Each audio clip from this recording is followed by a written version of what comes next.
Сонымен қатар есептер шығару барысында біз mass деген библиотекада сақталған кейбір математикалық функцияларды импортировать етіп, сосын қолдануға мүмкіндік бар. Оны қалай түсінеміз? Import mass. Бұл жерде біздің айтқан mass деп жазғанымыз бұл бір библиотеканың аты.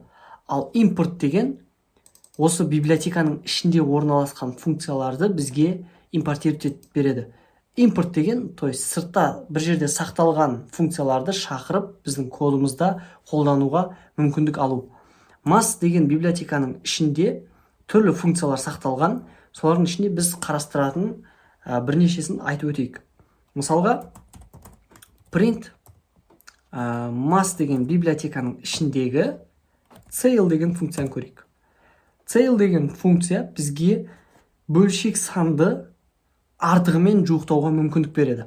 Артығымен жуықтау дегеніміз 2,7 деп қалдыратын болсақ, және тағы бір мысалды бірден қарастырып өтейік. 2,1 деп. Запуск басатын болсақ, бұл артығымен жуықтау. Екеуінен де 3 деген жауап шығады. Ал жазуға қарайтын болсақ, бізде 2,7 3-ке жақын, ол түсінікті. Ал екінші 2,1 жуықтау кезінде 2-ге жақын еді ғой. Ол жуықтауды бізге алдын қарастырған round деген функция жасайтын болса, cell артығымен жуықтайды.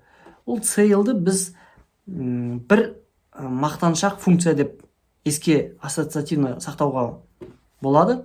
Яғни бұл 2,1-ді 3 деп артығымен айтатын бір функция. Бұның керісіншесі бар.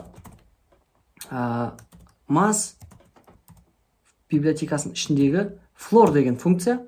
Бұл функция біздегі cell функциясына қарама-қайшы, бұны бір ұялшақ функция деп қарастырсақ болады. Floor керісінше кеміне қарай, азына қарай жуықтайды. Мысалға, 2,8 бен 2,1-ді floor арқылы жуықтаған кезде 2 және 2 деген жауап қайтуда. 2,8 негізі 3-ке жақын, бірақ floor деген функция оны кеміне қарай жуықтап бүтіндеп береді.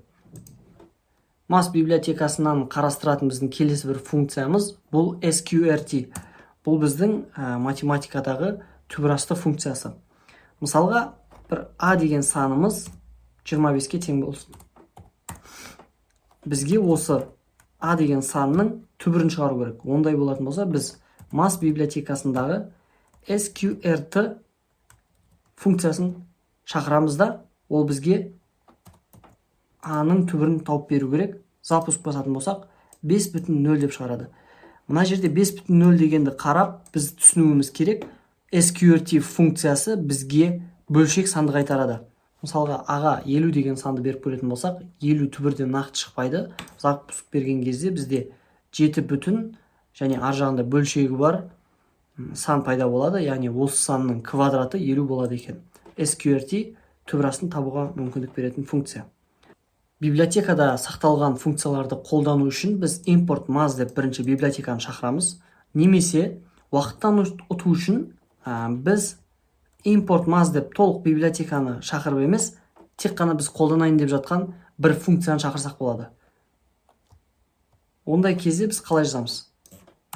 From mass import cell дейтін болсақ, бұл mass библиотекасының ішінен cell деген функцияны ғана шақыр деген команда болады. Енді біз осы cell деген функцияны қолдану үшін mass.cell деп библиотеканың ішіндегі деп айтып көрсетудің қажет жоқ. Бірден cell деп функцияны қолданып кете берсек болады. Алдыңғы мысалмен салыстырып қарайтын болсақ, мына жерде біз алдында mass. деп арнайы көрсету жолы керек емес міне. Тіпті ол қателікке алып келеді. Cell деп біз тікелей қолдануымыз қажет. Немесе from mass import cell демеміз, from mass import жұлдыз деген знакты қоятын болсақ, онда mass библиотекасындағы бүкіл функциялар шақырылып тұр деген команда болады да, бізде тек қана cell емес, барлық функцияларды уже қолдана беруге болады. Мысалы, SQRT функциясын mass.sqrt емес, просто SQRT деп жазуға болады. Запуск басатын болсам, міне екеуі де жұмыс істеп тұр. Ал егер мына жерде жұлдыз емес, қайтадан cl'ді ғана шақырған кезімді көрсететін болсам, sqrt деген мына жерде функцияны уже танымай қалады. Себебі біз оны шақырған жоқпыз. Біз тек cl'ді ғана шақырдық. Жұлдызды беріп көрсететін болсақ, mass библиотекасына сәйкес бүкіл функциялар шақырылды, және оны біз прямой функцияның аты арқылы шақырып қолдана аламыз.